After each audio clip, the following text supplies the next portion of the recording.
We good? Okay. So what happens, I've got some kids on today.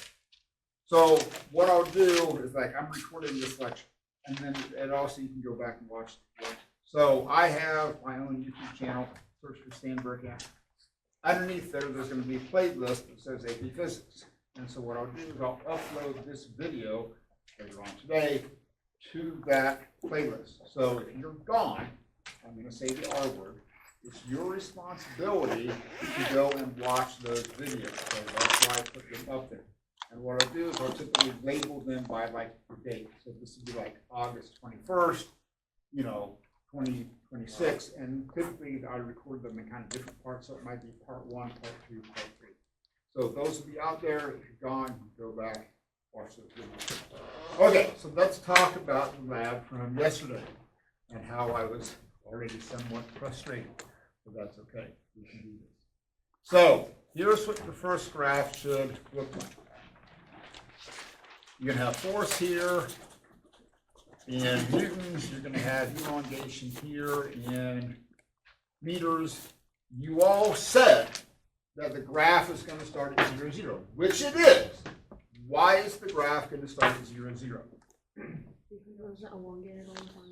Yeah, if I don't apply force, I don't get an elongation. Okay, so you know without doubt that 0, 0 is one of the points. And that's a valid point. Don't look like, well, 0, 0 isn't as cool as 0, 0. No, that's a valid point as any other point. Okay? So then you should probably have some points along here. You did this. And then you're going to draw that line of best fit. That line of best fit is going to split the difference between those. What we're saying is that on average, this is the slope of the line. Okay? So then what I should see is the points that you pick that are on this line of best fit. Okay? And then over here, I want to see, hey, so many newtons, so many meters, so many newtons, so many meters. Okay? All these are x and y coordinates. Again, you have to view this not through the eyes of an 18-year-old high school student. You need to view how this is going to get graded through the eyes of a 60-year-old physics teacher who's 11 o'clock at night on Sunday, and I'm grading these, and you want to keep me happy and not annoyed. So write legibly, because I love you all to death, I do. But if you think I'm going to spend 10 minutes trying to decipher what you wrote because I can't read it, I'm not going to. I don't have the time. I don't have the resources. I'm not going to. Okay? So when you look at your paper, hey, here's your worst case scenario. Your paper is the last one that I grade at 11 o'clock on Sunday night. Because then I don't have to yell and scream. Okay, so if you're not sure if you have those data points, give your lab to the person beside you and go, hey, do you think Burkamp's going to be happy with this? If your partner goes, oh, dude, he's going to kill you. Probably that's valid, okay? I'm just saying, if your fellow students go, oh, man, that's bad, I really am going to say that, okay?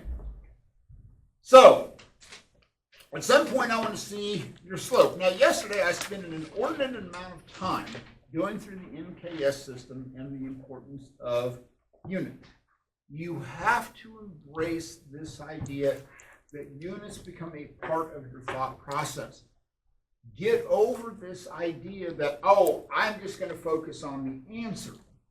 No, this is not going to end well. You need to incorporate units as part of your thought process. And again, I'm not doing that to be a jerk.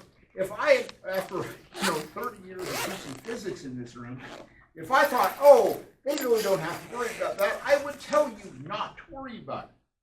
I know the processes that work best. This is why I'm stressing that these are the things that you need to do. Okay, so what I'm looking for when you calculate that slope, I want to see some number of newtons minus some number of newtons over some number of meters and some number of meters, okay? change the y over change the x. I'm sorry, that's meters over newtons. Meters over newtons. I was thinking of the expression. Okay? Change the y over change the x. Your slope probably is typically on these springs, and this is a huge itch. Okay? So that slope on number 3, this is a huge itch. Probably should be something around 0.02. Okay? There are some variations depending upon the spring and how you drew your data points and things like that. But that answer to number 3 should be something around 0.02. Okay? If you have 5, that's bad. Okay? Anyway, now when you get to number 4, some of you have made number 4 horribly complicated.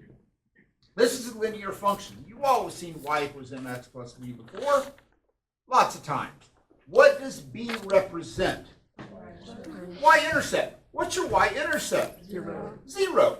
And I've seen some of you have y-intercepts. Don't have y-intercepts. Why do you not have a y-intercept? It starts at 0, 0. Because it starts at 0, 0. That's why I asked you that first question.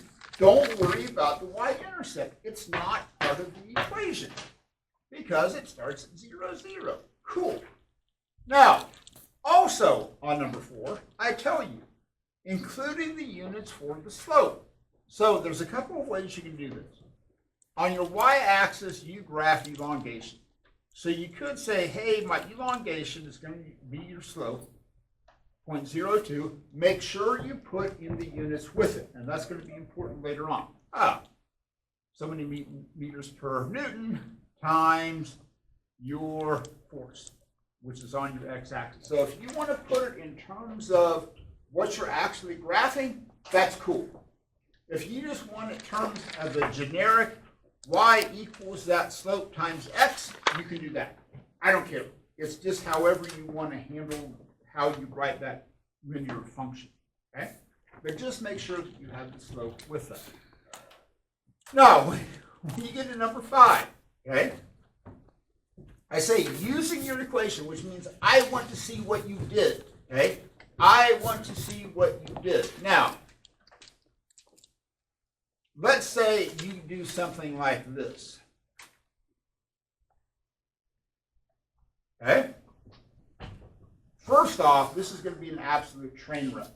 Because number 1, I don't know what you're doing. You have randomly written down numbers, and I have no idea what the numbers mean. You also have 15. Okay? What's wrong with using 15?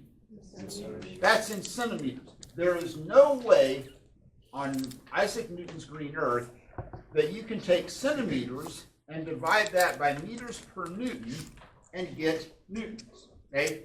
Not going to happen. Now, this is also a situation where you can use your graph to see if your answer is reasonable. You have a graph.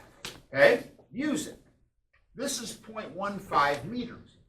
You can go to your graph and get an estimate of where like 0.15 meters is. Go across, see where it crosses that line of best fit, and see if your answer in newtons off your graph is kind of close to what you have as a mathematical answer. If it is, hey, at least you're in the ballpark. If it's not, it's train wreck. Okay? So that's why I said use your graph as an additional resource to see if your answer is reasonable. Okay? So let's talk about number 8. Okay? And we're going to spend a lot of time writing explanation. So there's certain words that I hate when you answer like a question on number 8 or a question on number 9. I hate the words change and I hate the words different. Okay? Because it's too nebulous. You can't just say, oh, the slope would change or the slope is going to be different. I have no idea what change or different means. This is not a political campaign. Okay? Oh, I'm for change. I have no idea what that means. So if you read your answers to number 8 and 9 and you just say the slope is going to change, not acceptable. Okay? So when you answer a question like number 8, I'm going to tell you exactly how I want number 8 answered. I'll give you 2 options. But wait, there's more. You have 2 options. So you have two different variables. You have force and you have elongation. When you answer a question like this, keep one of them as a constant and change the other one. Okay, so this is why I said for a given. Okay, so how I would approach this, I would say, okay, I want to keep the force the same. So in other words, I'm going to have, instead of this small little spring, I'm going to have this big massive coiled spring. Okay, much stiffer spring. So I could say I'm going to apply a given amount of force. Okay, I don't know what the force is. It could be 10 newtons, whatever it is. I'm just going to say for a given amount of force. So I'm going to apply the same force to both springs. That's what I'm going to hold constant. I'm going to hold the force constant. So if I apply the same force to that stiffer spring, one of three things is going to happen. It's either going to stretch farther than it did with the light spring. It's going to stretch the exact same amount, or it's going to stretch less. Okay, those are your three options. So what's it going to do? Stretch less. Okay, so here's how you can answer this. For a given amount of force, you would say there is going to be less elongation. If you keep the force the same and there's less elongation, what's that going to do to the slope of the graph? Is the slope going to get steeper or less steep? Less steep. Okay? So that's one option, is that you say, okay, I'm going to apply a given amount of force, therefore the elongation is going to be less, therefore the slope will be more shallow. Something like that. What you can't do is change both of them. You can't say, oh, I'm going to change, you can't say, oh, well, if a stiffer spring, that takes more force to get more elongation. You're changing both variables, okay?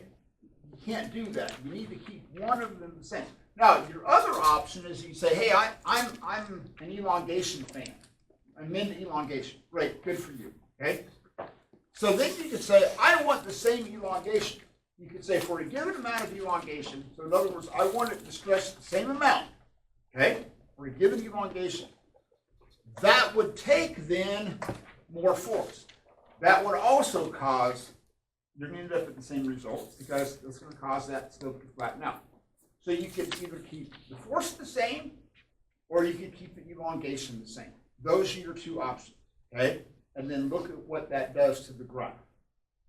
Everybody cool with that? Don't say for a given spring. That is not what the given part is. The given part is either with the force or with the elongation.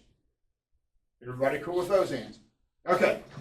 Now, when you get to number 9, how does the slope of the line change the latitude of the moon? Gravitational acceleration is 1.5. There's three options that you can have on number 9. The slope is going to be less steep, the slope is going to be more steep, or the slope is just going to be the same. Okay? Notice that change was not an option, or different was not an option. So it's more steep, less steep, or the same. So how many of you, if you look at your answers now, this is a real quick opinion poll, how many of you have the slope is going to be more steep? Okay?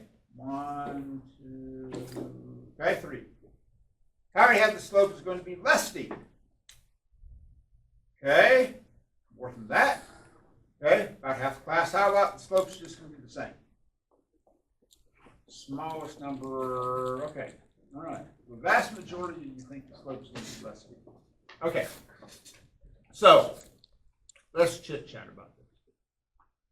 So here's the spring, right? So let me go get the spring. Hold on. We'll just do it.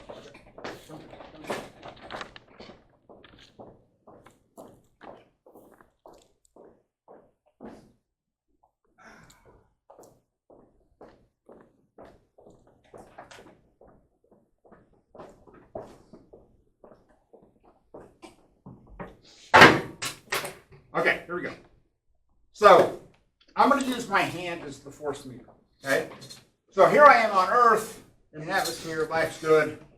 I grab a hold of the spring and I pull it down 5 centimeters. Okay. That's going to take a certain amount of force to stretch that spring 5 centimeters. Everybody cool with that? On Earth, I would take a certain amount of force to stretch it that amount. Okay. we go to the moon, ultimate field trip. Okay? We go to the moon. I'm giving this exact same lecture on the moon. The only thing I have is my hand. If I'm on the moon, is it going to take me the same amount of force to stretch that spring the same amount? Yes or no? It will take the exact same amount of force. Okay? Because what determines how much force it takes to stretch that spring is the particles that make up that spring. Basically what we're doing is we're distorting the Chihuahua cloud. Okay? And the Chihuahua cloud doesn't like it, and when I let go of it, it returns it like it has a memory. If I'm on, no matter where I am, because to stretch that spring a certain amount is going to take the same amount of force, okay, no matter where I am. Now, the question is, what do you use to generate that force? Well, on Earth, because we have a known gravitational field, we let gravity do that work. We let gravity exert that amount of force. Okay? I can use my hand, but my hand isn't very good at measuring force. So here's the point, is that if I go to the moon and I stretch that spring to a certain amount, it's going to take the same amount of force, no matter where I'm at, to stretch that spring. Okay? So look at what you graphed. You graphed force and elongation. Okay? Now, do things weigh less on the moon? Absolutely. So if I take that 1 kilogram mass on the moon, this thing only weighs 1.5 newtons. That's 1 kilogram times 1.5 meters per second squared. This. So if I take that 1 kilogram mass and I hook it up, okay, instead of stretching it like this, it's going to stretch it a much smaller amount.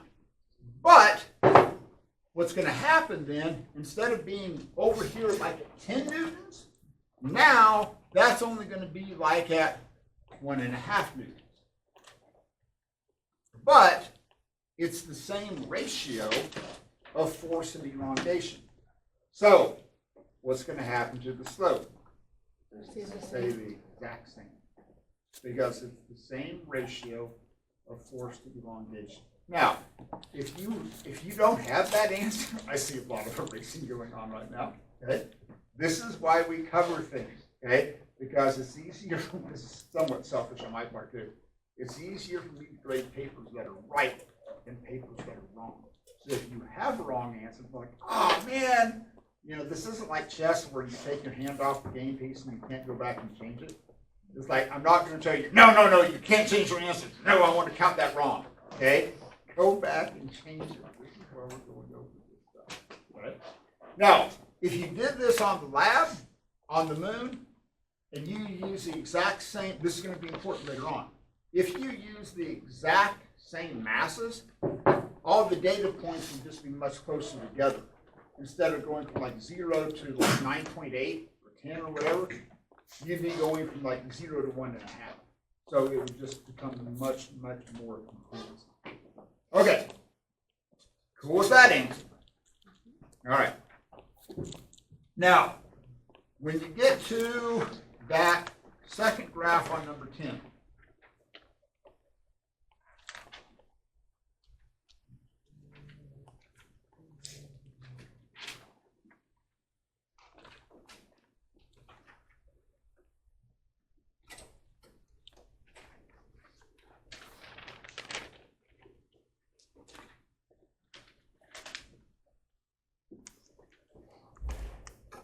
okay, so on the back side, here's what your second graph is going to look like. Again, you're going to start this at 0, 0.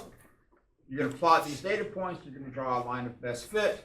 I should see a couple of points with the numbers labeled off to the side. Okay, again, you're doing this to convey information to me so that when I'm grading your paper at 11 o'clock on Sunday night, I can see exactly what you've done. Okay? So, when you get to number 11, you want to find that area. So here's what you're going to do. So somebody, what was your biggest elongation? Somebody give me whatever that elongation was. 0.187. Okay. So you're going to go to 0.187 meters, whatever that is, whatever your biggest elongation is. And you're going to find that point, and then you're going to draw a line straight up to where it crosses the line of best fit. Okay? Not the force that corresponds with it, where it crosses the line of best fit. This point there is going to become the height of that rectangle. Okay? So look at your data. Find the biggest value, 0.187, whatever yours is. Go straight up. See where it crosses the line. That becomes your height. So your area, got a triangle, is going to be 1/2 base times height. So you're going to have a base in this situation of 0.187 meters, and then your height is going to be some number of newtons. So when you multiply, do not make this difficult. Do not make this difficult. You're going to find this area. You're going to multiply some number of newtons by some number of meters. What units are you going to get for the area? Newton meters. That's it. Don't get cute with it. There's nothing to divide. Your area is just Newton meters. Okay? So that's all you have to do. Do not make this complicated. It's just Newton meters. Okay? Now, then I say, on number 12, we're going to take this to the moon. We're going to graph masses instead of acceleration for graph. How would the area of the line change? So on Earth, okay, we took 10 newtons and we had a certain elongation. So here's why it's important that you understand what you're graphing.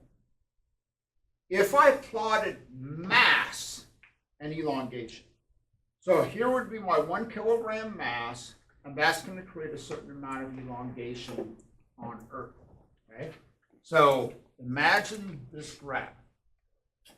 We did elongation and then we did mass. So on Earth, 1 kilogram mass would create a certain amount of elongation, and that line would go like that. Okay? Now, I take it to the moon. I hook up a 1 kilogram mass. What's going to happen to the elongation on the moon? Be less. So it's still going to be 1 kilogram, but instead of being like this, it might be something like this.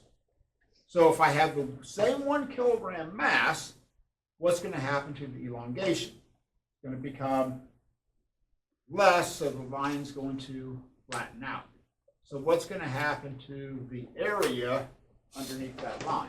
It's going to become smaller because there's going to be less elongation associated with each state.